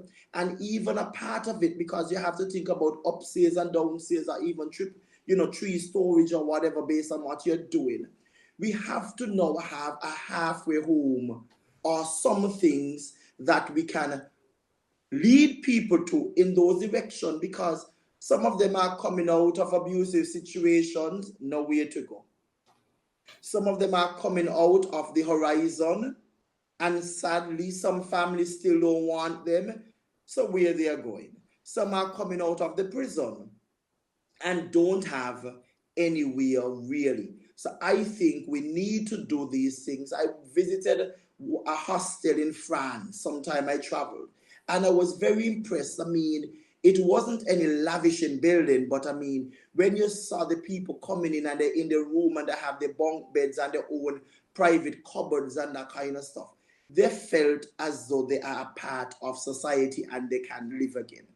Those persons in Her Majesty's prison, I mean, I also have a passion for them, because Ike, while I served as the director of youth, the former, but he wasn't a commissioner, but he was in charge of the prison then, he would be able to tell you, Mr. Dorset, that every year I invested in that prison and paid the fees for all of the inmates at that time who were sitting their CXC exams. Wow. When I took over the PEP program, I was given the opportunity to lead the PEP program. I used that as an opportunity to further ensure that persons who enter Her Majesty's prison on leaving they would be somewhat empowered, rehabilitated. And I paid Mr. Nital to be the lead lecturer in that prison with those inmates. So I am extremely proud when persons meet me on the road and say, Mr. Hanley, thanks, because you were the one who caused me to have 13 CXCs. I met one a few weeks ago, about 20 something CXCs, and he's now pursuing his undergrad. Wow. That is something we need to, nurture, because he, in my view, has indicated, or you can see that some level of change has taken place. Right. So why would we continue to want to deprive them of an opportunity to go and be a teacher, or even send him back into the prison as a paid teacher for those persons in there? So these are some of the programs that I am hoping, once given the ministry, that I would be able to bring about, because rehabilitation must not only be spoken about, rehabilitation must be felt, not only among those who are being rehabilitated, but even the society, giving them a second and a third chance. Yes, they might have messed up. Yes, they might have done that. You know them. But give them that chance again so that they can prove themselves once more. And I am looking forward eagerly, Ike, with in serving in those areas. I'll pause now for any further questions, because I don't want to appear as if I'm taking up all of the time. And Well, before I go, Ike, I must right. out this. I remember us debating in Parliament, I'm not certain the cycle, but we were debating the bill that spoke to adoption. Mm-hmm. Persons who are fostering our children to get the opportunity to legally adopt these. I was happy to support that bill.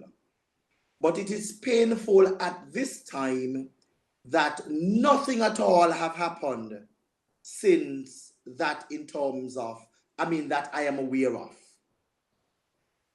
regarding a foster parent can come to me today or ring my phone and say, I am now the adopted mother or father of the child that I was fostering.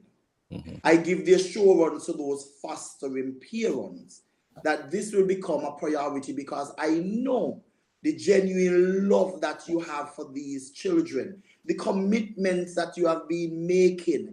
And the little that we do sometimes, I know it's not even scratching the bucket, buying a pair of shoes from government, giving you a uniform, a few books. That has nothing at all, absolutely nothing. A voucher of 300 or 150, I don't to go to the Rams. That has nothing to do with all of the love, your time, your dedication that you have been putting in.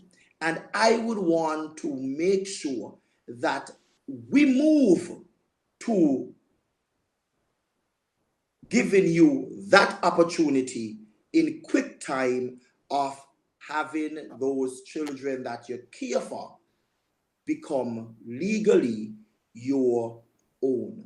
In addition to that, Ike, in the event that you find some of these fostering parents are of the low income brackets, because they are mixed. There are some who are up there and some who are down there, but those down there at the lower ebb doesn't necessarily mean that they don't have the same love for the child up Right. there. But I am thinking, as we are having this conversation, that those persons who are at the lower end of the fostering ladder, if I can say that, and for some reason they don't have their own house, but they are paying rent, and the rent in this country is ridiculous. Uh-huh. I've been asking, and 1,500 and 1,300, one of them I literally told her, don't move into that property for $1,300. You will not survive it. So I am still looking for opportunities for that individual to be served. And I'm thinking that if you happen to be a foster parent, and it goes for other areas as well, but I'm just zeroing in right now on the foster The parent, foster, right? Mm-hmm. and you have the lower end, you don't have your own house, and you're paying rent, let's say $1,500 a month or $1,800 a month, I think it would only be right, because I believe the person would still be qualified for a low income house, for those kind of consideration to be given to those people as well, because they would have taken on a responsibility that the natural parent would have failed to do. And I think that is just something that we can do to enhance. We know that there are those who would not necessarily want that because of what they are. I mean, they are in a position that they can afford. But I am just thinking that as a government, we must make sure that we try to do the correct assessment and the right people are placed into the puzzle in terms of those benefiting from the social programs. So I will stop here for now, Ike, and give you an opportunity to ask me any further questions. Well, Dr. Hanley, in fairness to you, you have not left any room at all for any questions to be asked, because everything was properly outlined. You can see the vision, the conciseness, and the know. You have to first be in the know to be passionate about something. So you have left no room at all for any questions. You've made my job here this morning very, very, very, very easy. And, I appreciate you for that. And I'm hoping that the people out there are viewing. I mean, we're getting the feedback. People saying that they could listen to you speak all morning, all day, because of the passion and the conciseness and the information that you share and you bring. So, Dr. Hanley, if you never knew before, I am one of your biggest fans. And I know that for sure. You call me Uncle Jeffrey, which Uncle Jeffrey, yes. I'm grateful. Yes, sir. So we're gonna wrap up now and allow you to leave and to continue the work that you're doing, and of course reaching out to people. I would have sent you a screenshot of a comrade who said you ain't reached by them yet. So I'm hoping that today you will reach by that comrade, have a conversation with that comrade. So most definitely, I check the phone and I make myself available. But Ike, I must say, I've been out there.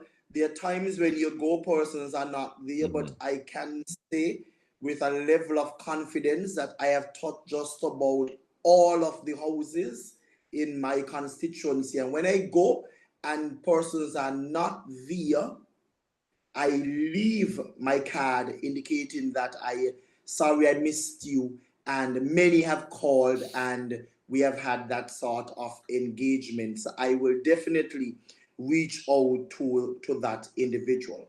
But Ike, I want to say in my wrapping up, leadership is not about a position or any title. Leadership is action. And my record, my track record, Ike, speaks for itself. Some of it I have highlighted with the things that I have done. And as you would recognize, Ike, that I am not waiting until I am in government. Neither am I one of those persons who just came on the scene to do something because they want to be elected. Coming on the scene now, claiming that you're offering a reading program that only lasted a few weeks just because of social media views is not serving the need of the people. These things must be sustainable and continued, just not for politics. And I bring that leadership, that I have sustainable programs that will work. I mean, you only have to look at my Good Morning East Bastille. I mean, I do the work every day. And I look forward to serving the people of East Bastille. and more so that when I am in government, I will be able to do even more. And I consider myself as a man of the people, a man of action, a honest and approachable individual, one who takes criticism and grow from it. So you don't have to worry when you come to me with your concerns. I'm not a thin-skinned person. So I look forward to serving the constituents of East Bastille. I ask you again and again for your vote. This time your vote will send me into government, and in government I will be able to work on behalf of all of the people. So whether you voted, whether you support Pam or whoever else, know that I will be your biggest representative. And I call on even the Pam supporters this time around, give me your vote to work on behalf of you and also the country. You see the position of your party at this time. This round is about what is best for the country. And I am happy to be a part of a team headed by our common leader, Dr. Terence Drew, a man who cares for the people. And Dr. Drew deserves a chance to lead St. Kitts. And I'm asking you to vote for Dr. Drew and the entire team, our A team, that will be able to deliver for the people of St. Kitts and Nevis. We are a stable team. We are a united team. And we are the team that will be able to stabilize the economy of St. Kitts and Nevis. We have the resources. We have the experience among us.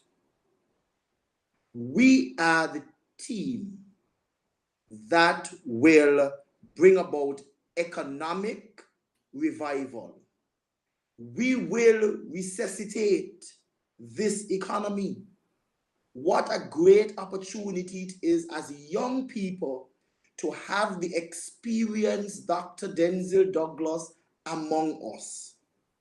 He will lead us and nurture us in mastering our ministries, and as a result, being able to stabilize and bring about that energy that is needed, or the oxygen that is needed to resuscitate the economy. Because right now, the oxygen, just as it's running out at the hospital, it has run out with this government.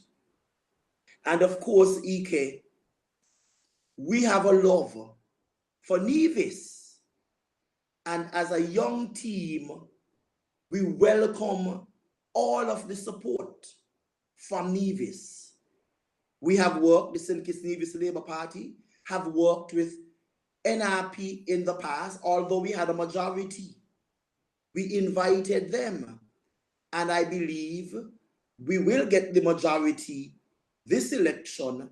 But an invitation, I'm not the leader, but I believe as a team, we have discussed that an invitation would be extended to Nevis to be a part of the whole governance.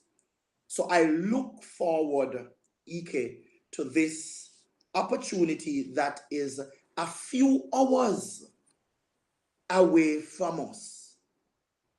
And in closing, EK, I share with you a scripture that I shared in Parliament during one of my presentations.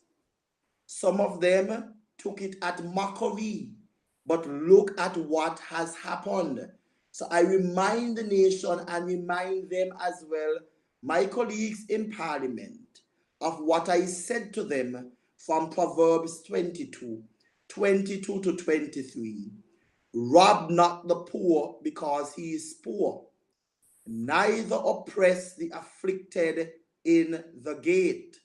The Lord will plead their cause and spoil the soul of those that spoiled them.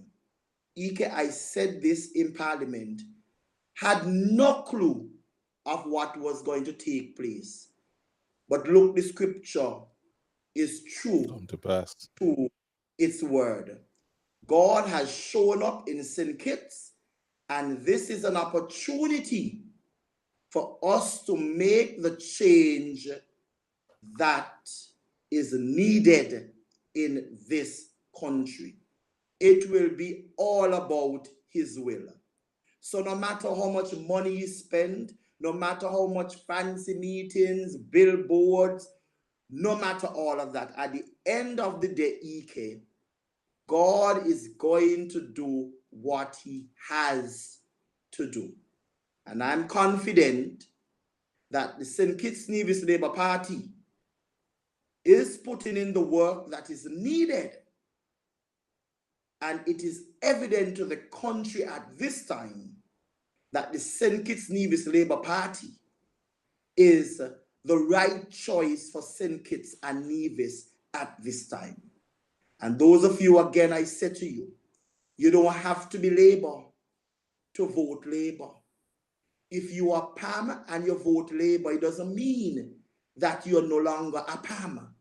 It just means that this time around, because my party, your party might be experiencing some challenges, and there is a common denominator, that is what we need to do. Because at the end of the day, if we don't get it right in St. Kitts, the entire country can suffer. For 7 years, no major investments in St. Kitts. No investors will be looking at St. Kitts in another coalition government, because guess what? There would be a great level of fear that if I bring my $200 million here to want to do a hotel, the one broke up in 1 year and a few months, what happens next? So I call on the entire country to give the St. Kitts Nevis Labour Party that chance to govern, that chance to settle the country once and for all, and an opportunity for me among the team to create that healing that is necessary at this time in the Federation. We can no longer continue the way we are doing.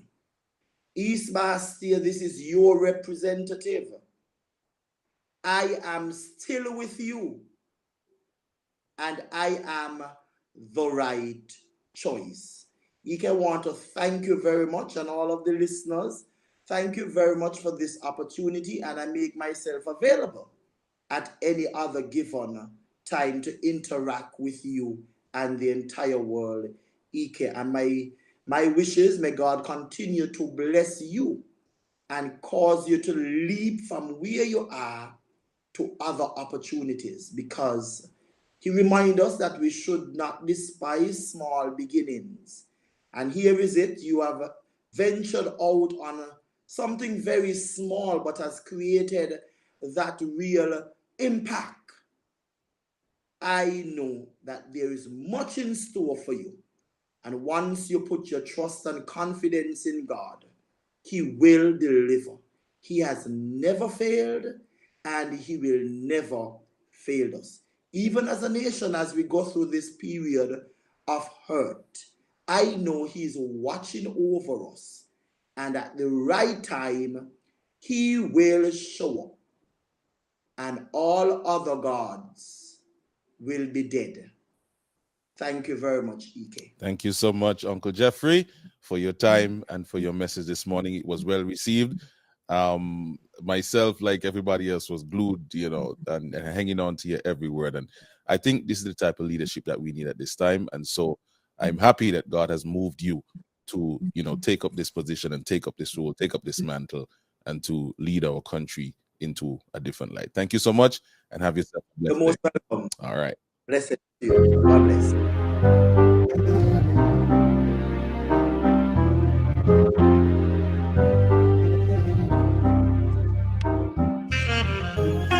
So, folks, listeners, viewers, that was Uncle Jeffrey, Dr. Jeffrey Hanley, for the St. Kitts Nevis Labour Party. Very, very, very informative. You see, again, you see what I'm trying to do here. Word of the passer, let us keep that on the campaign trail. When you come to Let's Get Real, you get real. So that the people out there can hear what it is you have to offer and then make that decision as to who they will go with. Not because, as Uncle Jeffrey said, you're a PAM, mean that if you lend your vote to a Labour representative, that you are not a PAM. But at this time, we have seen what has happened. We have seen the need right now, what the People's Action Movement is offering, what PLP is offering, what CCM is offering, is what they offered back in 2015, is what they promised and pledged to do. And now they're out there campaigning, saying, send us back so that we could accomplish what we promised to accomplish in 2015 and failed to accomplish for the past 7 years. I mean, in good conscience, how can you trust them? If they were saying to us all along that Timothy Harris was behaving like a power-hungry despot, I would have been front and center supporting them. Believe me, you'd have wanted if as a PAM or CCM. But we have tried that. Time to try something else. And if the documentation that we're having now from these Labour candidates ain't work out, we rest them a door same way. I think the time is ripe now for people to become Kittitians and Nivisions, and not PAM and Labour, or PLP, or CCM, or NRP. Become a citizen of this country.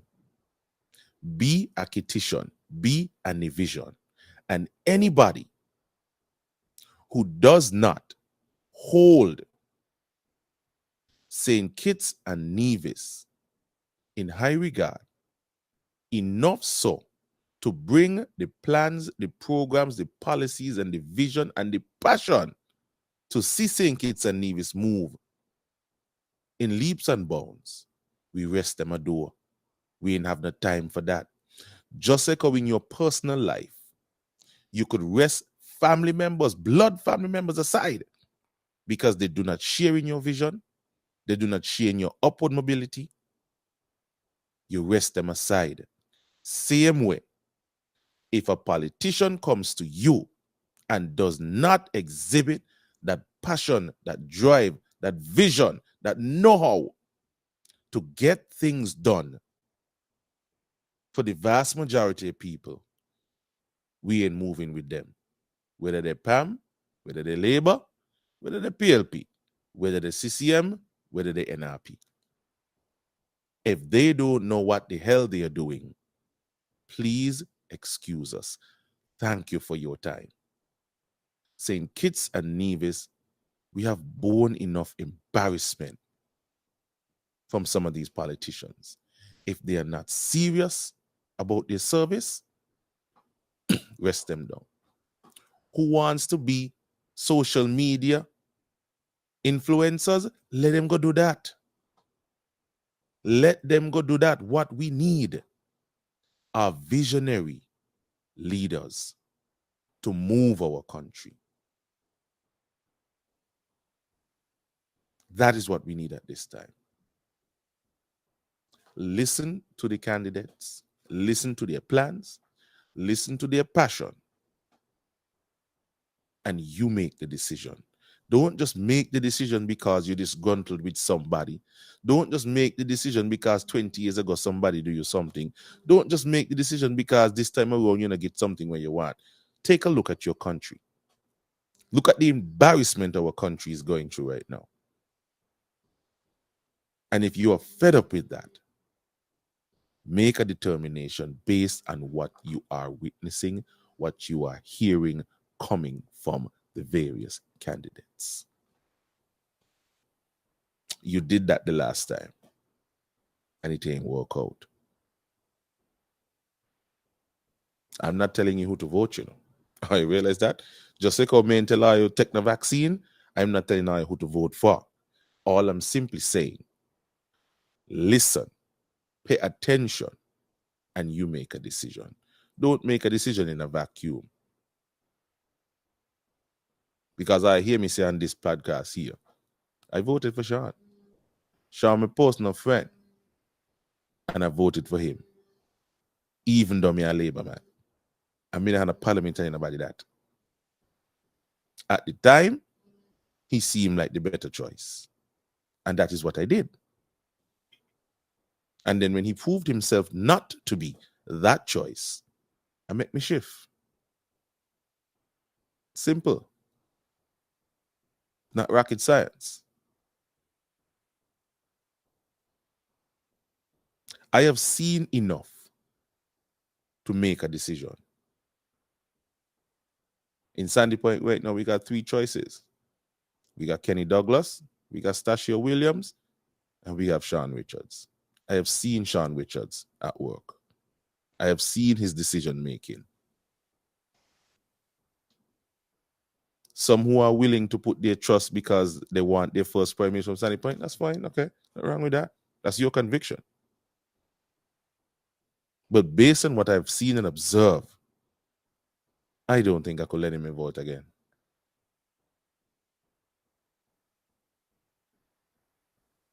The things that I'm passionate about, I've had an interview with Kenny Douglas to hear where his mind is at, where his vision is going. And I'm kind of leaning towards him. I have not had the opportunity to have a conversation with Stachio yet, because there seems to be a general consensus. Don't talk to Ike. Like Ike ain't got a vote. Don't have no conversation with Ike. Like Ike ain't got a vote.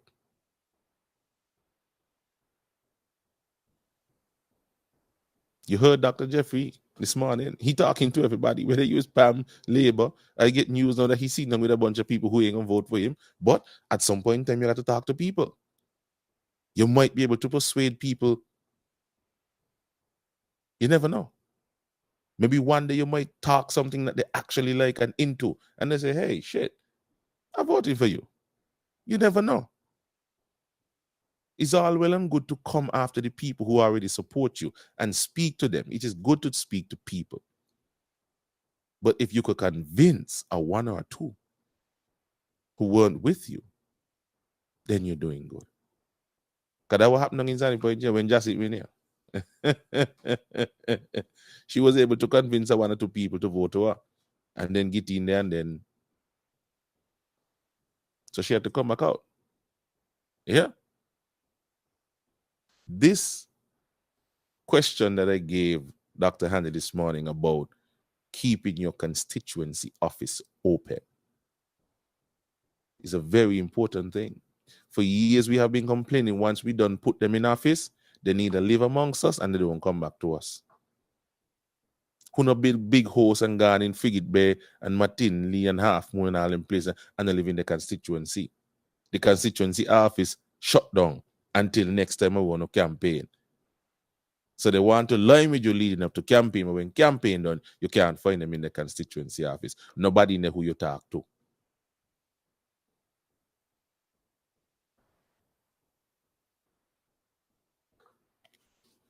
You understand? So,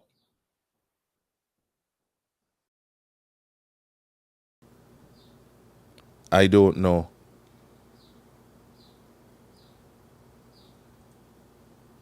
Some people say, no, he's still in my background. I hope that gone right now. Right. So, at the end of the day, I am hoping that people will be paying attention to what is happening here in St. Kitts and Nevis.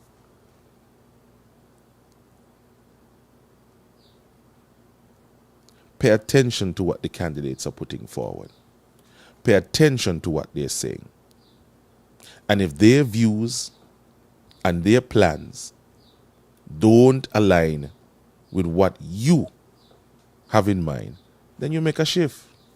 The Constitution affords you that right. Some people go and wax.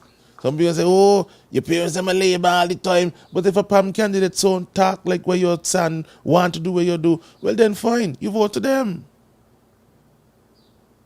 Simple. Who ain't talking when you want to hear about your country's development? Well then to hell with them. But the choice is yours. But you have to listen to everything. Had an interesting conversation with Dr. Shermel Drew, an avid PAM supporter. She said on her platform that somebody said to her the other day that you have to listen to everything. And she's of the opinion she now listen to nonsense. Well, let me say, right? You can't know what is nonsense unless you actually hear it. And you can predetermine that something that you have not heard yet is going to be nonsense. That is your prejudice speaking. But you can't know for certain unless you hear it for yourself. And when you hear it, then you could make that determination based on facts and stats. But if you shy away from hearing what the other side is saying, then how do you know?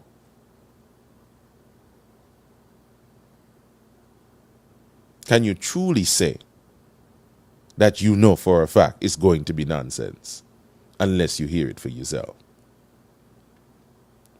I just sit down and listen to everything. I listen to Mark Shaw. I listen to Michael Powell show every now and again when I have the time. The only show that I can sit down and listen to Apaches by. Lord God, no other try. But I can't listen to man by. Me no know, me just can't listen to them. I could listen to them in bits and pieces, but God Almighty, no. But everybody else may listen. The Prime Minister's press conference, CCM press conference, PAM press conference. Yesterday, I see Bakalika running on the show yesterday. Bakalika come to the radio station and we had a conversation. We don't have to agree. But if I could hear his point, if he could develop his point and give a position as to why he is the way he is and saying what he's saying, I don't have a problem with listening. And we have a conversation. We cordially disagree. But you can't tell me that you want to be a discuss politics, discuss issues with big people, and you don't know what nobody else say? You only listen to your message? Well, that can't be good. That can't be good for discourse. That cannot be good for debate. When we were in high school and we were doing debates, you had to know the points for and against. You had to know practically everything in order to have a proper rebuttal. Who go into a debate, you get up, give your presentation, and then leave the room. I don't want to hear them there. Because them they're going to talk nonsense. I don't want to hear them there. So when your time come around now for rebuttal, what you going to rebut? If you not hear what the other person say, how you going to rebut? And then want to be up and down calling people bias.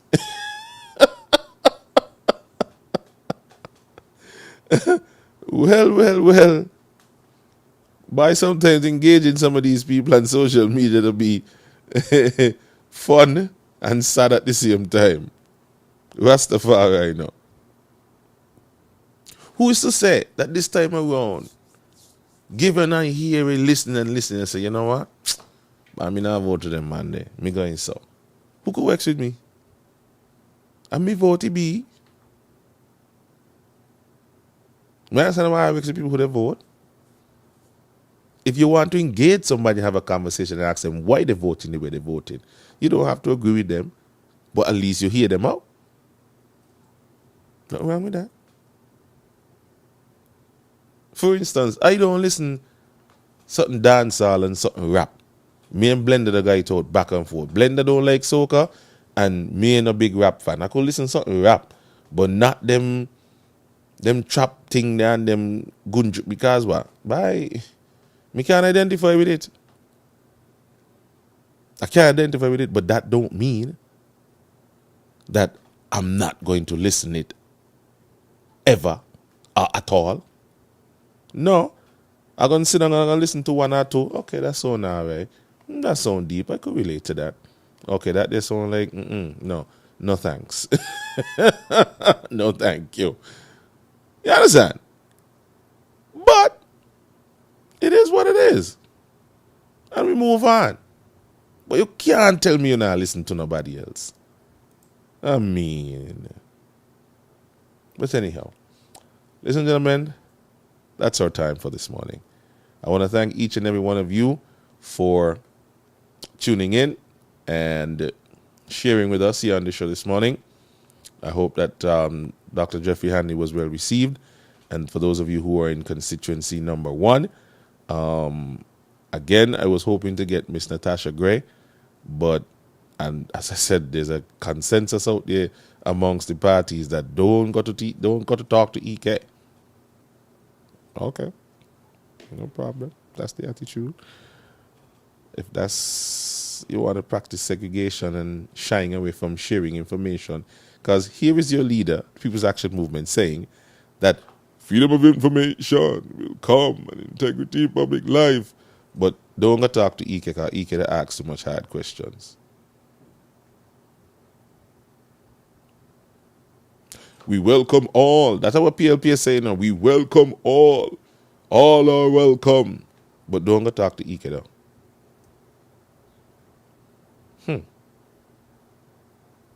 Wow. Interesting.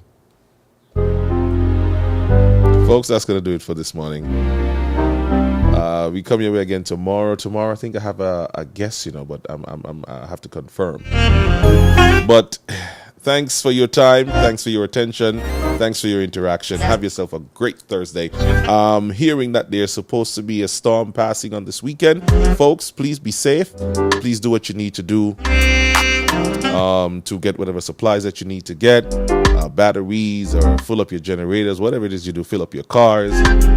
Get your first aid stuff together. Whatever it is that we do when storm is passing, make sure you go and you do that. And have yourself a great day. All right? Goodbye for now.